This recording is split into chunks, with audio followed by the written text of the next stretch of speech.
Bonjour et bienvenue dans cette nouvelle vidéo consacrée à deux notions très importantes en HTML, à savoir une balise et un attribut. Nous allons utiliser les balises et les attributs pour structurer le contenu d'une page HTML. En effet, selon la balise, le navigateur va reconnaître le contenu comme étant de telle ou telle nature. Ainsi, on va utiliser des balises et des attributs pour définir un paragraphe, un titre, un sous-titre par exemple, ou encore pour insérer une image, un lien ou une vidéo dans un document HTML. À la fin de cette vidéo, vous serez capable de répondre aux questions suivantes. Qu'est-ce que c'est qu'une balise HTML? C'est quoi un attribut? Et quelle est la structure minimale d'un document HTML? À travers un exemple, bien sûr. Alors, nous commençons par définir qu'est-ce que c'est qu'une balise. Un document HTML, en fait, est un fichier texte qui contient des balises ou des tags en anglais.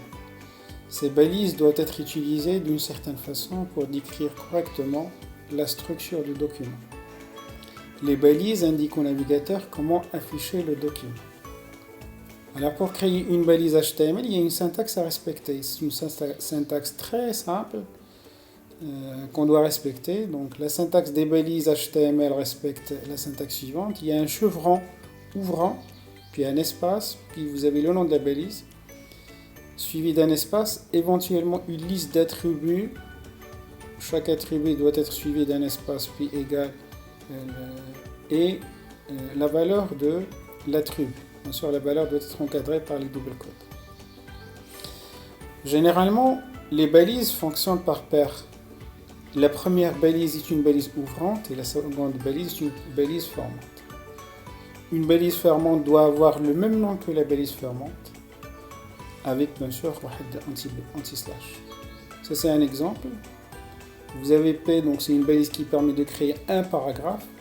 Ici c'est le contenu du paragraphe, et ça c'est la balise fermante. Donc généralement, les balises fonctionnent par paire. Il y a certaines balises qui n'ont pas donc des balises fermantes. Il y a uniquement la balise ouvrante. Je donne l'exemple de la balise BR que nous allons voir par la suite pour appliquer un retour à la ligne, ou bien la balise HR pour dessiner un trait. Alors le second objectif, qu'est-ce que c'est qu'un attribut? Les balises ouvrantes d'un élément HTML peuvent contenir des attributs qui sont parfois même obligatoires. La question qui se pose, quel est l'avantage des attributs? Les attributs vont venir compléter les éléments en les définissant plus précisément et en leur apportant des informations supplémentaires.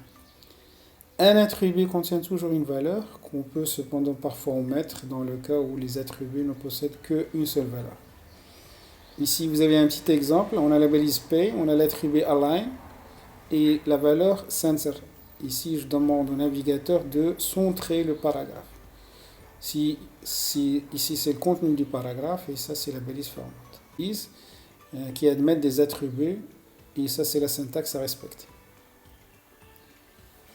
Alors, ça, c'est la structure minimale d'un document HTML. Généralement, un document HTML contient des balises. Et souvent, on trouve la balise doctype. Alors, le doctype, tout simplement, donc c'est pour indiquer le type de document. C'est une déclaration formelle placée au tout début d'un document HTML. Il indique que le document est écrit avec le langage HTML. Puis nous allons voir par la suite que généralement une page HTML contient deux parties. Il y a l'entête qui est encadrée par les deux balises head, fermeture de head, et dont généralement de le head on met quelques métadonnées, entre autres le titre, métacaractère. Et il y a donc le corps de la page web qui est délimité par body et fermeture de body. Entre les deux balises, on mettra le contenu de la page HTML.